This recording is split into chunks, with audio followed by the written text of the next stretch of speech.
Dear students, we have seen now in the first video we have seen about the resistance. What is meant by resistance? Define resistance or unit of resistance. Ohm. Ohm is the unit of resistance. हमने ये भी देखा था volt per ampere is given by the name ohm.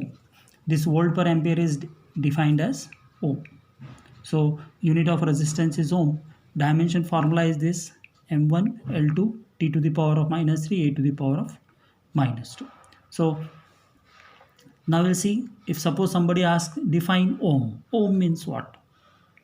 Okay, the resistance of a conductor is said to be 1 ohm if 1 ampere of current is flowing through it when a potential difference of 1 volt is applied across its ends. So this is called as what? Ohm. So how will you define ohm? The resistance of a conductor is said to be 1 ohm if 1 ampere of current flows through it when a potential difference of 1 volt is applied across its ends. तो ये क्या है? Define ओम का definition है. Means how will define an ohm. So this is the sometimes they may ask define the SI unit of resistance. इस तरह से question पूछ सकते हैं. So you have to just don't write ohm, you have to write the definition of the ohm. Okay, now after this I will give you the questions which has been asked in the exam from 2014 to 2019. What are the questions? Chapter wise I will be giving it to you. So in the link I will send it to you. Means I will attach the PDF file, and from the PDF file what you have to do, how we are completing the syllabus, you have to find out the answer of those questions. Clear? So next thing, resistance, define ohm. What actually resistance is?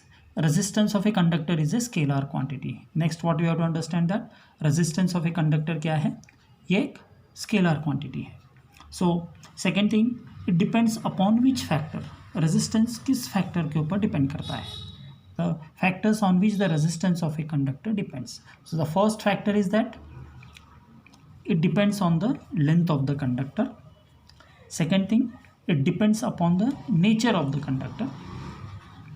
Third, it depends upon the area of cross section of the conductor. And fourth, it depends upon the temperature of conductor. ये जो resistance है किन factors के ऊपर depend करता है? सबसे पहले रेजिस्टेंस डिपेंड करता है लेंथ ऑफ द कंडक्टर के ऊपर. दूसरा है नेचर ऑफ कंडक्टर. कंडक्टर किस टाइप का है? अभी हमने स्टार्टिंग में देख लिया था silver is the best conductor of electricity. Why? Because it's nature is such a way that it will have the minimum resistance in it. Second thing, third is that area of cross section of the conductor. Conductor का thickness कितना है और area of cross section कितना है उसके ऊपर depend करता है, और temperature of the conductor. Okay, so now how it depends. Resistance of a conductor is directly proportional to the length of the conductor. इसका मतलब क्या है? किसी भी कंडक्टर का जो रेजिस्टेंस है वो किसके ऊपर डिपेंड करता है? लेंथ के ऊपर प्रोपोर्शनल है. तो R is direct proportional to L. अभी जब R is direct proportional to L और मुझे दे दिया है दो रेजिस्टर, दो वायर दे दिया है, और मुझे फाइंड आउट करने के लिए बोला है उसका कंपैरिजन कैसा है, उसका लेंथ का क्या होगा, तो R1/R2 is equal to L1/L2. ये अनदर कॉन्सेप्ट है. ये रेजिस्टेंस, ये इस कॉन्सेप्ट से हमें ये फार्मूला मिला हुआ है. फर्स्ट वायर का रेजिस्टेंस है R1, सेकेंड वायर का रेजिस्टेंस है R2, तो उसका लेंथ क्या होगा? Length will be given by L1/L2. This is the formula on the basis of resistance is direct proportional to L. This is the first thing. Now second क्या है? Second है resistance of a conductor is inversely proportional to the area of cross section. Resistance of the conductor is inversely proportional to the area of cross section of the conductor. Area of cross section is denoted by what? A. So R is inversely proportional. क्या होगा? R is inversely proportional बोला है तो 1/A हो जाएगा. So R is inversely proportional to A. Okay, inversely मतलब होता है 1/a। सो हियर R1/R2 क्या हो जाएगा, फॉर्मूला इसका A1 नीचे आएगा और A2 क्या हो जाएगा, ऊपर आ जाएगा। तो R1/R2 अगर हमको दो रेजिस्टेंस दिया हुआ है, उसका एरिया ऑफ क्रॉस सेक्शन हमें कंपेयर करना है, तो कैसे निकालेंगे हम, A2/A1। सो प्रॉब्लम कैसे रहेगा, दो वायर दे देंगे, दो वायर में एक, दोनों वायर का रेजिस्टेंस दे देंगे और एक वायर का एरिया ऑफ क्रॉस सेक्शन देंगे। हमको पूछेंगे दूसरे वायर का एरिया ऑफ क्रॉस सेक्शन निकालो, तो इस फार्मूले से हम निकाल सकते हैं। सो न्यूमेरिकल प्रॉब्लम में ये फार्मूला यूज होगा। सो अभी area of cross section indicates what, it indicates the total area of the cross section. और वायर का क्रॉस सेक्शन कैसे होता है, सर्कुलर होता है। तो ए का वैल्यू क्या आ जाएगा, we know area of cross section a is given by what, πr²। Pi is a constant. अब ये आर का मतलब क्या है, radius of the circular path. मतलब कैसे होगा कि ये जो रेडियस है ऑफ द सर्कुलर रिंग, उसका रेडियस हो जाएगा। तो this resistance is inversely proportional to R²। This small r और कैपिटल आर में डिफरेंस मालूम रहना चाहिए, don't confuse here with capital r indicates the resistance here and here small r indicates what, radius. इधर मैंने लिख दिया r is the radius of the wire. Okay, आगे हम जब कंसिडर करेंगे तो आर का और डिफरेंट इंटरनल रेजिस्टेंस भी हम कंसिडर करते हैं, मगर यहाँ पर इस कॉन्टेक्स्ट में, इस पर्टिकुलर पॉइंट में स्मॉल आर क्या रिप्रेजेंट कर रहे हैं, रेडियस ऑफ द वायर है। तो कैपिटल आर मतलब रेजिस्टेंस और रेडियस ऑफ द वायर का फॉर्मूला इस तरह से बनेगा, R1/R2 is equal to R2² R1/R2 is equal to R2² clear हो गया। Third point, as the temperature increases resistance of the metallic conductor also increases. जैसे भी टेम्परेचर हमने बढ़ा दिया तो रेजिस्टेंस क्या होगा, बढ़ेगा। किस केस में, कंडक्टर के केस में। मगर सेमीकंडक्टर केस में उल्टा होता है, वो हम बाद में पढ़ेंगे। सेमीकंडक्टर के केस में क्या होगा, इन्वर्सली प्रोपोर्शनल है। ओके, सो टेम्परेचर बढ़ गया सेमीकंडक्टर में तो रेजिस्टेंस क्या हो जाएगा, कम हो जाएगा। मगर कंडक्टर में क्या होगा, कंडक्टर केस में टेम्परेचर इंक्रीज हुआ तो रेजिस्टेंस भी इंक्रीज होगा।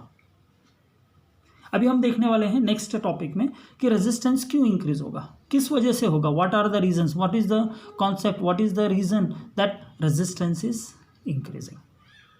अभी इन शॉर्ट अगर हम देख लेते हैं तो रेजिस्टेंस क्या है, डायरेक्टली प्रोपोर्शनल टू एल है और इनवर्सली प्रोपोर्शनल टू ए है। सो इसको सिंप्लीफाई करेंगे, to remove this proportionality constant what will write, equal to, ये रो आ जाएगा। This rho is called as what, rho is the resistivity of the material of the conductor. अभी इसके बारे में भी हमको डिटेल में पढ़ना है, रो का हम नेक्स्ट टॉपिक में हम डिटेल में पढ़ेंगे। सो अभी हमने यहाँ पर क्या क्या मालूम कर लिया, रेजिस्टेंस जो है वो डायरेक्टली प्रोपोर्शनल है किसको, लेंथ ऑफ द कंडक्टर को। लेंथ इंक्रीज हुआ तो रेजिस्टेंस इंक्रीज होगा, लेंथ डिक्रीज हुआ तो रेजिस्टेंस डिक्रीज होगा। इसका मतलब ये है, डायरेक्टली प्रोपोर्शनल का मतलब ये होता है। ओके, लेंथ को बढ़ा दिया तो रेजिस्टेंस भी बढ़ जाएगा, लेंथ को कम कर दिया तो रेजिस्टेंस भी कम हो जाएगा। तो उसका फार्मूला क्या है, अगर दो रेजिस्टेंस वायर ले रहे हैं तो R1/R2 is equal to L1/L2। Second thing, resistance of a conductor is inversely proportional to the area of cross section of the conductor a. So a is called as the area of cross section, तो R is proportional to 1/a. So formula will become R1/R2 is equal to A2/A1. Here A is what, area of cross section. Area of cross section will become what, πr², क्योंकि circular है तो R is what, inversely proportional to R². So R1/R2 is equal to R2/R1².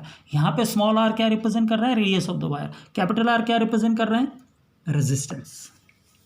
और next point है, temperature increases, as the temperature increases resistance of the metallic conductor also increases. अभी इन तीनों formulas को combine कर लेंगे तो टेम्परेचर का तो नहीं लिया है, ऐसे R is proportional to L/A, so R is equal to rho L/A। तो rho is called as what, resistivity of the material of the conductor. तो ये हो गया अपना रेजिस्टेंस के बारे में। फर्दर रेजिस्टेंस का सिंबल क्या रहेगा, fixed resistor, variable resistor. Fixed resistor रहेगा तो it is called a simple way में, और वेरिएबल रेजिस्टर रहेगा तो एरो मार्क रहेगा इसके अंदर। क्लियर हो गया? तो ये हुआ अपना understanding of the resistance, Ohm's law, और उसके बाद ओम, उसके बाद फैक्टर्स अफेक्टिंग द रेजिस्टेंस। अभी नेक्स्ट हम पढ़ेंगे how what is the origin of why resistance will be existing. अभी one more thing we have to understand that conductor to conductor resistance will be changing. Okay, समझ में आया?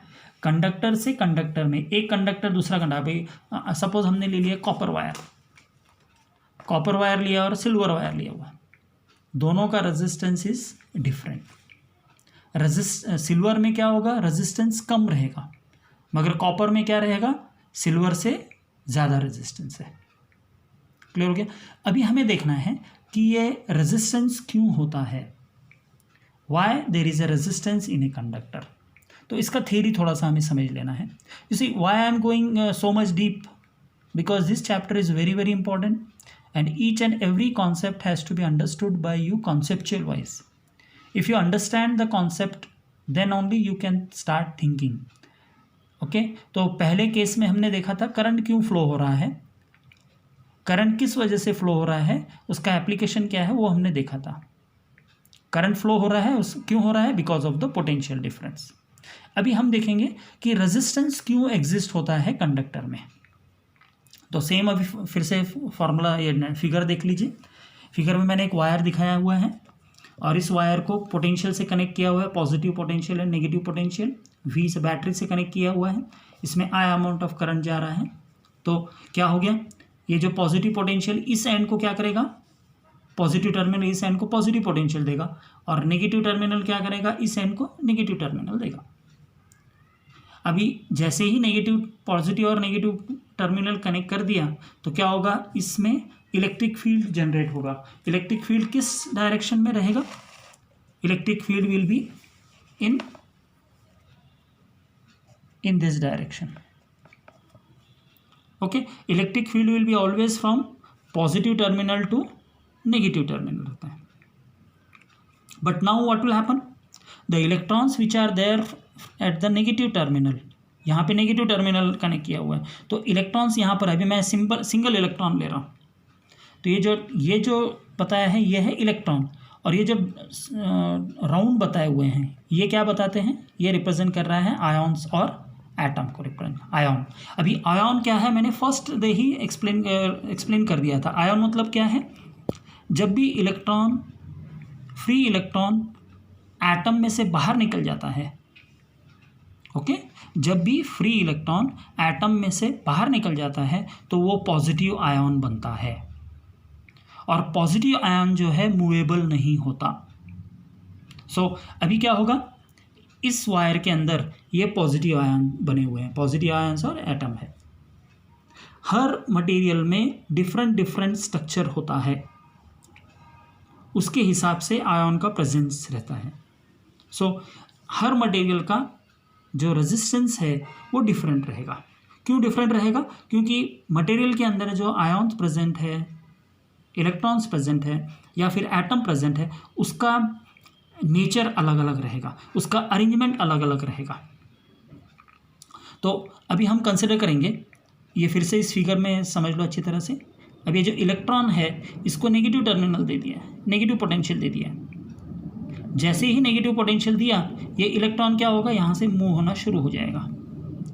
अब क्या हो रहा है, इसके रास्ते में जितने भी आयन्स आएंगे, ओके, जैसे ही पोटेंशियल दिया, ये आयन तो मूव होने वाला नहीं है, आयन मूव नहीं होता है, वो फिक्स रहता है कंडक्टर के केस में। तो ये इलेक्ट्रॉन क्या करेगा, वो आयन से जाके कोलाइड होगा। तीन चीज़ें हैं, या तो वो आयन से कोलाइड होगा, या तो वो एटम से कोलाइड होगा, या फिर वो इलेक्ट्रॉन से ही कोलाइड हो सकता है। क्योंकि ऐसा नहीं है कि एटम के अंदर, ये कंडक्टर के अंदर एक ही इलेक्ट्रॉन्स है, millions of electrons are present. तो इसके रास्ते में जितना भी, जो भी आयन आ रहा है, जो भी एटम आ रहा है, या फिर इलेक्ट्रॉन ही क्यों ना आ रहा हो, वो क्या करेगा, इसको कोलाइड करेगा। और जैसे ही कोलाइड होगा, इसका जो काइनेटिक एनर्जी है वो कम हो जाएगा। Okay, kinetic energy will be converted in other form of energy. तो कोल्यूशन से क्या होगा, one form of energy will be converted into another form. So kinetic energy will be converted in the form of heat energy. और जैसे ही heat energy convert होगा, heat energy में convert हो जाएगा, इसका मतलब क्या होगा, इसका जो मोशन है वो हैम्पर हो गया, उसका मोशन रुक गया। ओके, तो पहले जो इलेक्ट्रॉन आगे जा रहा था, अभी कोल्यूशन होने के बाद क्या हो गया, ये अभी आगे नहीं जाएगा। ओके, तो इसमें क्या हो गया, रेजिस्टेंस क्रिएट हो गया। तो रेजिस्टेंस क्रिएट होने के लिए फॉर्मूला क्या कॉन्सेप्ट है, अपोजिशन जो क्रिएट होगा वो विद इन द कंडक्टर ही होगा। सो दिस अपोजिशन इज और the collision of free electron is the origin of resistance और रेजिस्टिविटी। क्लियर हो गया। तो बाकी का हम कल देखेंगे, रेजिस्टिविटी क्या है इन डिटेल में।